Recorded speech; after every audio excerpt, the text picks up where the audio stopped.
Hey guys, so it's been a bit of a funny week in LA. We've had two pretty sizable earthquakes, and we opened up the hives on Saturday, which I believe was 2 days after the main earthquake kind of struck that was in the news. And up until now, our bees have been great. They've been docile, very easy to work around. And that changed when we opened up the third hive, and there was a noticeable change in their behavior.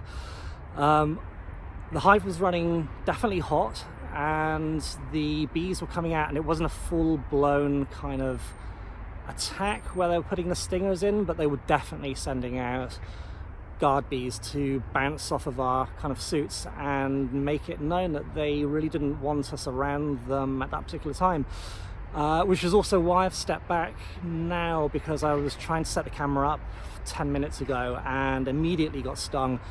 Wasn't standing in front of the hives, to the side of the hives in a little bit of a distance, and they started sending out some more bees to kind of investigate me. So I've stepped back a little bit just to kind of take myself out of that situation, and it just kind of made me wonder, so what the reasons for it might be. When we opened up the hives on Saturday, it was a beautiful day like it was today. It was midday, so there were fewer bees in the hives because they were out foraging, and yet they still displayed some pretty aggressive behavior. We noticed that there were ants on the actual hives, and ants do steal the honey and do make the bees more stressed, so maybe that led them to be a little bit more temperamental. And then I kind of also wondered if the earthquakes make any difference. So there are still lots of aftershocks going on that we actually can't feel. I did some research online, and there's not really any kind of definitive answer. I don't think anybody really seems to have looked into it, unless I missed it on the net. But it's been suggested that animals and insects can actually feel tremors and shakes that we can't feel. Perhaps that is something that's stressing out the bees as well. Just don't know. So what I'm going to do is I'm actually going to suit up now, and I'm going to try and stop the trail of ants that are going into the hives, and maybe that will calm them down a little bit, and I'll show you how that's done and what's used to do it. You know, ants are a big problem here in Southern California. It's very warm here, and so you do have to protect those hives from ants, because it can actually make the colonies want to swarm and leave as well. So without further ado, I'm going to put the veil on just so I don't get stung again, and go and lay down some grease. Okay, all right, bye. So I'm suited up by the hives just for precaution, because they were displaying a little bit more aggressive kind of tendencies.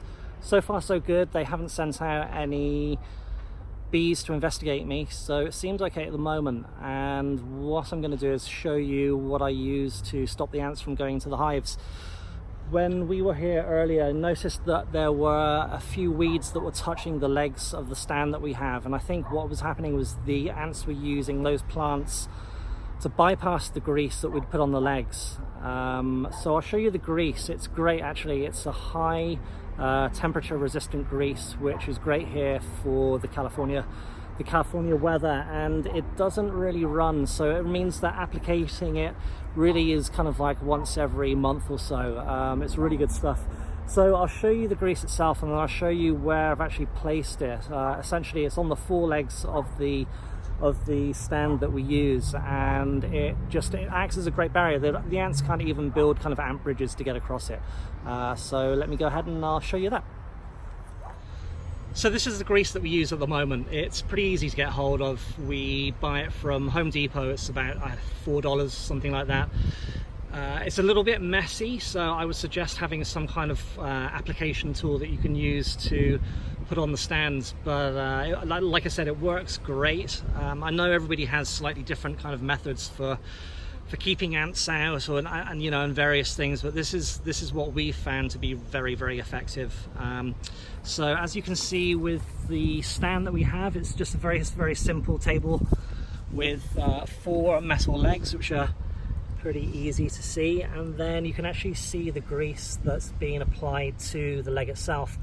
And as long as we keep this weed free, this grease will keep out the ants entirely. And actually looking at the hives right now, after removing the weeds that we did on Saturday, we've actually got no ants whatsoever, which is fabulous. And some very, very active hives. and right now they seem to be fairly happy, so let's just hope it stays that way.